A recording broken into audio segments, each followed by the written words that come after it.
So, just to confirm, can farmland be purchased through self-managed super fund? Yes. Yes, it Sorry? And yes, absolutely it can.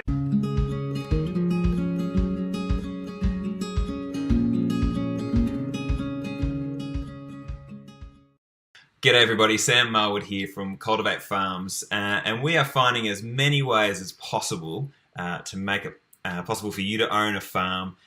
We are trawling the internet, we're talking to the experts across the country, and today we're unpacking a topic that a lot of people have been discussing. We don't know much about it, but we think could be an amazing avenue for you to at least co-own your farm and potentially with others. And it's through a thing called self-managed super funds, which I think most of you have heard about. Everyone's probably got some sort of super. You can manage it yourself. That is possible to use to buy farmland. And to unpack this with us, we've got Andrew Grinsell from Cooee Wealth Partners. Andrew, thank you very much for joining us. Thank you for having me. Now, did I pronounce your last name correctly, mate? Spot on. Spot on, beautiful. So Andrew is an expert in self-managed super funds. I've got a stack of questions. We caught up a couple of weeks ago just to unpack this. We were connected by an aspiring farmer who has worked with Andrew around this very topic. So we know you guys are keen to find out. So we're just going to go through it. I'm going to act as naive as I can be around self-managed super because I actually am. But I think most people are struggling to get their head around it. It doesn't seem as hard as I first thought just from our discussions. The angle I'm going to approach this from is from two. Is one from an aspiring farmer, so someone who's probably got a little bit of cash, Andrew, that's saved up in super, and the other is maybe people who are near retirement, I guess, and trying to think what they could do with their super, and maybe love the idea of using that to back an aspiring farmer. So they're the two angles I'll be thinking about during our discussion, mate.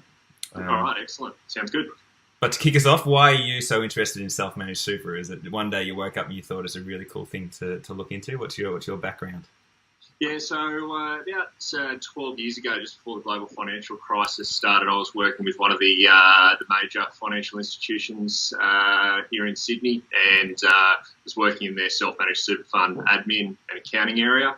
After that, I left to go and become a financial planner, and it just continued the theme from there of working with clients around self-managed super funds, as well as other areas that fit in with their overall financial needs. That's great. And so farm or buying farms has been part of the mix of the self-managed super funds that you've been looking into? Yeah, we've had a few clients over the years that have gone down that path. Mm-hmm. So certainly help clients purchase farms within their SMSF, as well as other business assets, real property, and done a bit there. All right, well, let's go back to start around super and the concept of self-managed super funds. So I think it's by law everyone has to have superannuation if you're employed, and you have to be squirreling some away yourself if you're self-employed. What is self-managed super funds? So there's either you hand it over to someone else or you do it yourself. Is that as crude as it gets?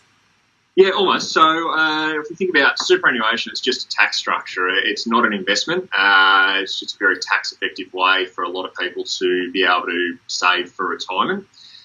Within superannuation, we've obviously got the major funds that we see, like your retail funds, your Australian supers, your REST, CBUS, those sort of guys.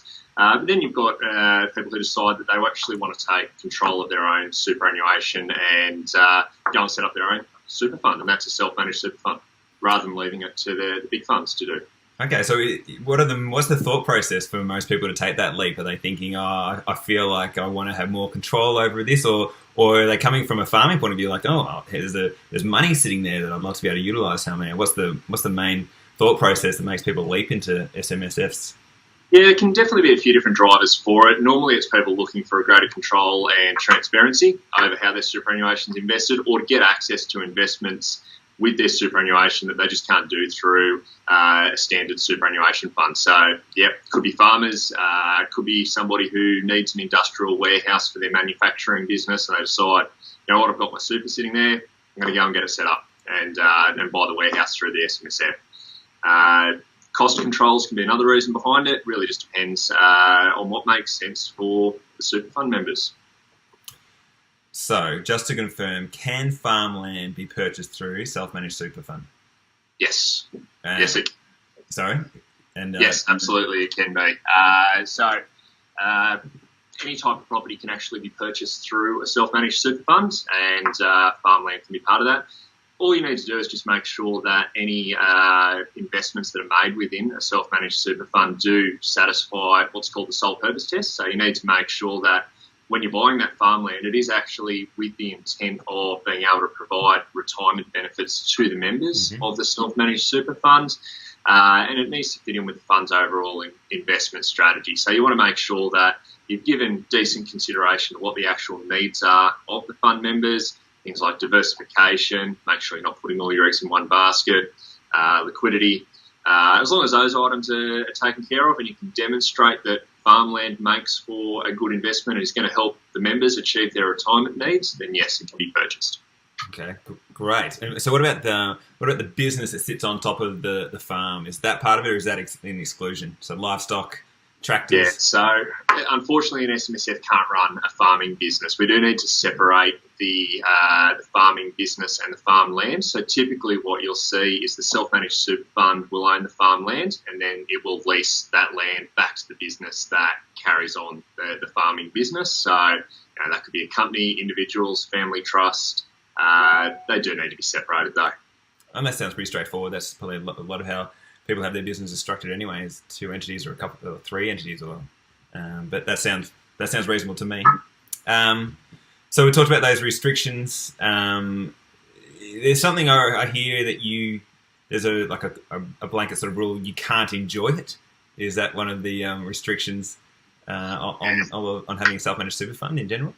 Yeah, that's right. So we can't be setting up a self-managed super fund to obtain a present-day benefit. It does need to meet that sole purpose of providing retirement benefits. So that does mean no hobby farms. You need to be able to demonstrate that it is serving an investment purpose for the retirement benefit of members. So living in a house on the farm? Living in a house on the farm is actually, generally you can't live in an investment property that's owned by an SMSF. But there is an exemption there for primary production businesses, provided that the house and other personal use areas don't take up more than 2 hectares, and that the remainder of the land is available for business use or farming use. Then the members of the SMSF can live in the farmhouse. Right, that's very reasonable. Okay, this is very interesting. What about risks? So let's say I've got 200,000. I'm in my 40s, and I'm thinking about unlocking my super from the land. What are some of the risks you tell me thinking going into this? Yeah, so with any financial strategy, there's always going to be risks to consider, but obviously using the self-managed super fund, there's a couple of other things that we need to think about. So if you're putting all of your personal resources into setting up a farming business and then you decide to tap into your superannuation to buy the farmland, you really are using all of your resources for that one venture. So the success of that venture is going to be quite important for the overall to minimise the risk. One of the golden rules of investing is not to put all your eggs in one basket. So just need to put that in mind and think about other ways to diversify and where you're allocating your assets.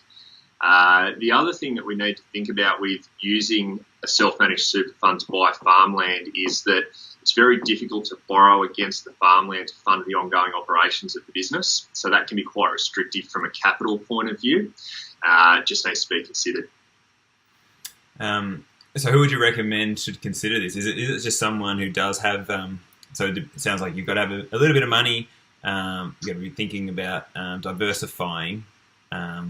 But are there any really other restrictions? Like there's no geographical restrictions. It's mainly are you mitigating risk and spreading your risk of your investments? Is that just the main thing? Just really? Have a well thought out strategy, and if you can document why it makes sense, that will go to alleviate some of those restrictions.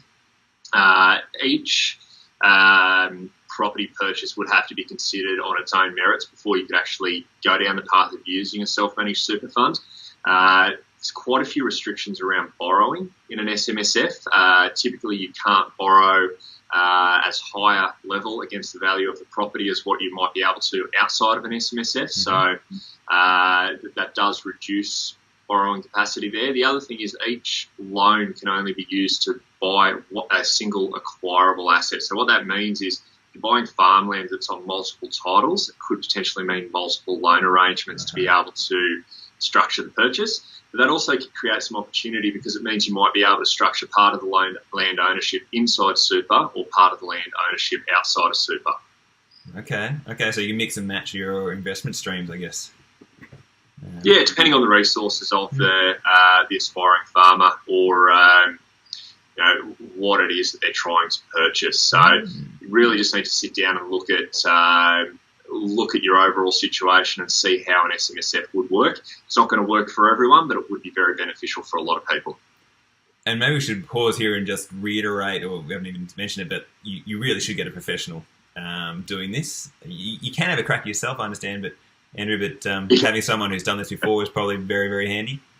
Yeah, absolutely. So if you get it wrong, the consequences of that can be many, many times the cost of having got or received professional advice up front and getting it right the first time. Makes sense to me. All right, now let's say I'm getting excited. I'm listening to this. I'm going, I've got a little bit of money and I want to buy a farm. What should I be putting aside in terms of cost of setting something else up compared to just putting into the traditional super funds? Setting up and also the management. Are we talking a 200% increase in ongoing costs? Really depends on the value, like how much you've actually got inside super, because the traditional super funds typically charge fees as a percentage of the value of your super. So that could be anywhere from about 0.5% up to about 2% per annum. And maybe a flat admin fee of a couple of dollars a week. So SMSFs are very different in that they generally charge a flat dollar fee, and these fees will range really depending on the level of service that you're after. There are a few online solutions getting around that are under $1,000 a year, very limited in terms of the professional advice that you get from that, if any advice at all, whereas full service offering could cost upwards of $3,000 a year. That's got to be weighed up, though, against the tax benefits of using an SMSF. So, yes, the upfront costs might be, and ongoing costs might be a bit higher, but you could be saving quite substantially on the tax side of things to really justify incurring that expense. Okay, well, let's unpack that tax side of things, Andrew. What do you mean there? What's some of the benefits there? Yeah, absolutely. So a self-managed super fund has, and all superannuation actually, it has the advantage of income being taxed at the rate of 15%. So that can be quite a lot lower than personal tax rates or company tax rates, which are at 27.5 or 30%. So what would happen there is the farming business would make tax-deductible rental payments to the SMSF. SMSF then pays tax at a rate of 15%.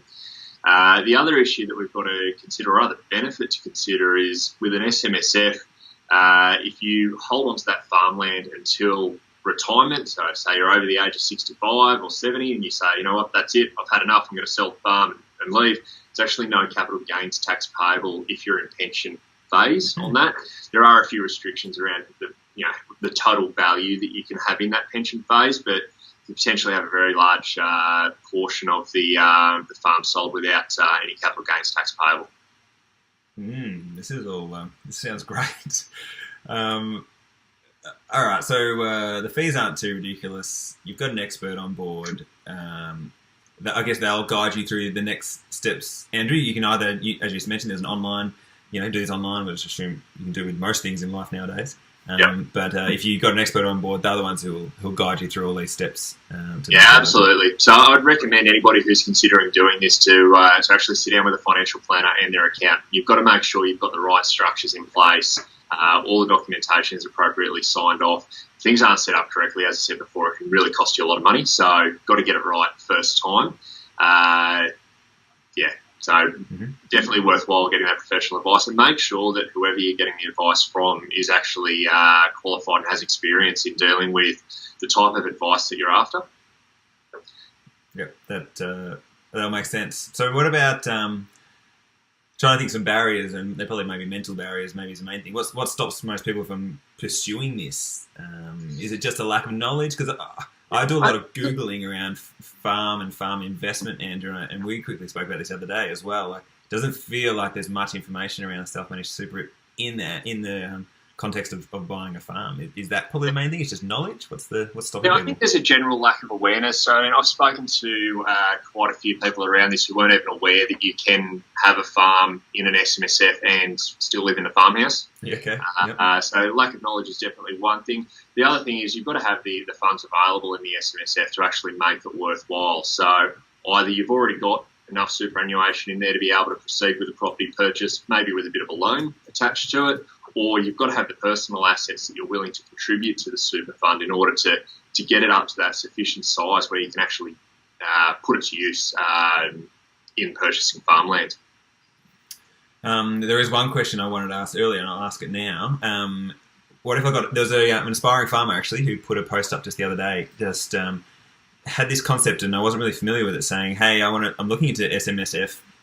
Is anyone else interested in putting their money together?" So can you pool money? Can you put other people's money in with yours around this fund? So the self-managed super fund at the moment they have a limitation of 4 members per fund, and the only restriction around that is that you can't have your own employees as members of your SMSF unless you're your family members.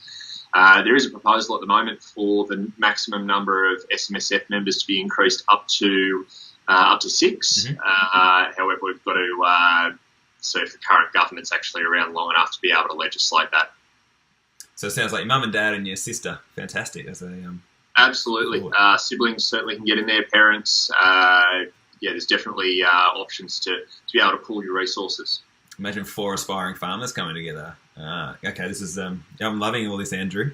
Talking about aspiring farmers, a case study would be great if you're happy to outline some sort of details, not divulging all the details, but some sort of a high level outline would be really great, just to give people a flavour of how something like this might unfold for them. Yeah, absolutely. So most recently, a couple of my clients, Nikki and Kyle, they decided that they wanted to move back to regional New South Wales and go back to the farm life. Nikki had grown up on farms and sort of moved to Sydney and decided that over the next few years they want to make that move back. So we decided for them the best way to purchase the farmland was through setting up a self-managed super fund and proceeding to make the purchase there. We've subsequently set up a company that will operate the farming business, and that company is paying rent to the self-managed super fund. And Nikki and Kyle will live in the farmhouse and continue to manage the property. Wow, what was the journey just emotionally for them? Was it like, oh, we've got no way of owning this farm, to what? There's a self-managed super fund.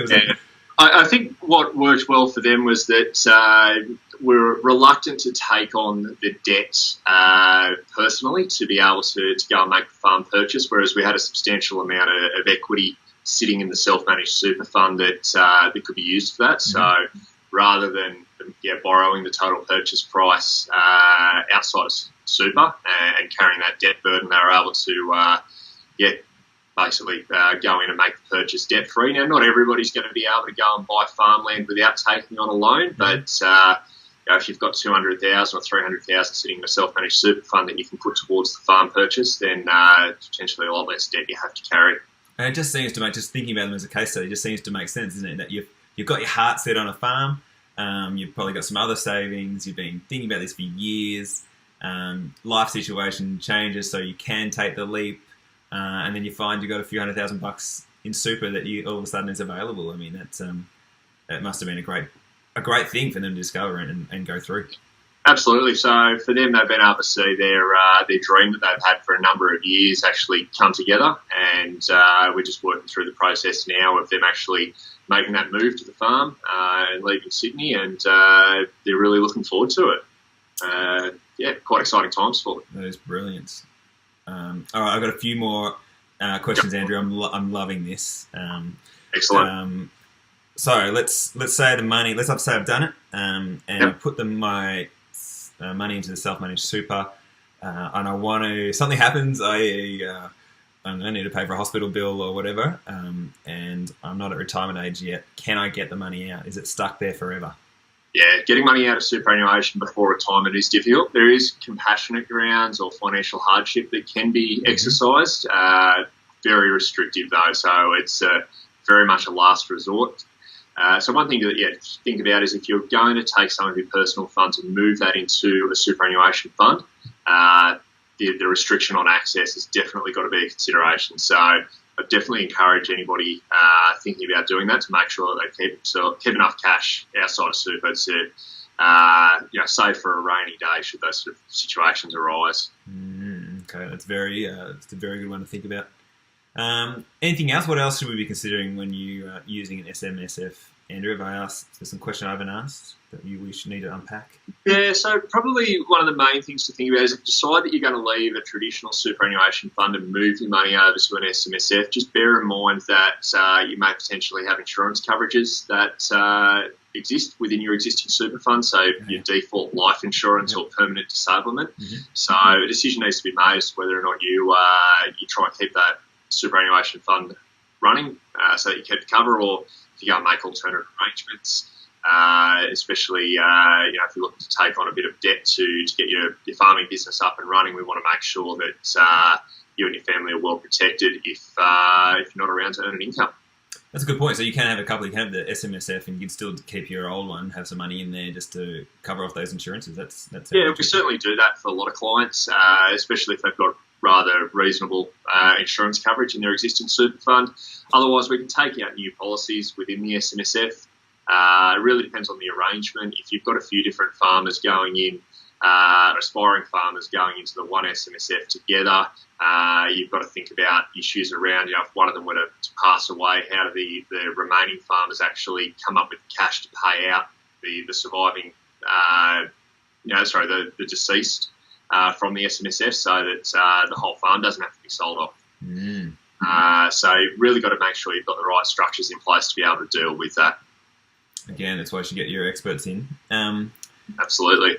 We encourage our aspiring farmers to pitch farm investments to investors, and it feels like it'd be good to know, in a way, are you pitching to the powers that be that this is a financially viable opportunity? Like, what level of scrutiny is placed on it to show that you can actually pay a lease on it, for example? Who do you have to convince, or how does all that work around financial viability? So if you're looking to just buy the farmland and lease out the farmland to an unrelated party, you definitely want to make sure that they have the ability to actually make lease repayments.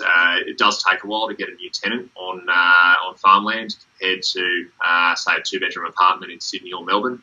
So definitely want to do your due diligence on any tenants. Now, if you're looking to set up a self-managed super fund and lease it to your own farming business, then certainly you'd hope you've done your due diligence and your business plan and everything to make sure that what you're doing is actually a viable opportunity. So are there any consequences though? Let's say you're setting up a farm and maybe there's 4 years of drought or something, you can't afford to pay the lease, or what are the ramifications, I guess, from that side of things? Yeah, so there's going to be issues around the fact that the related party or the farming business actually has to pay rent at market rates. So you have to give consideration to that. It does get into a very tricky area because if the farming business is not paying rent at market rates, there can be some quite hefty tax consequences levied upon the self-managed super fund. So definitely a risk. Okay. And what about a minimum? I saw another post the other day. Someone suggesting 200,000 was the minimum to set up SMSF. So right? It's quite a contentious issue in the industry at the moment. The minimum size required to do a self-managed super fund. Ultimately, it really comes down to why are you setting up a self-managed super fund.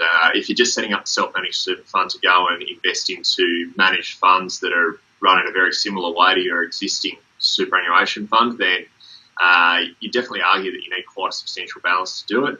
If you've got a more direct reason for doing it, like buying farmland, you could probably argue that an SMSF might be an option at a lesser value than 200,000, but you've got to think about the fixed costs of running the SMSF and whether or not that makes sense. But It's just got to be weighed up on a case-by-case basis to see if it is a sound investment decision. Mm. Well, I think that's a great way to wrap this up. I think for me, it sounds like it's an opportunity. It's something you can explore. It's probably open up a whole new thought process for many people watching or listening now.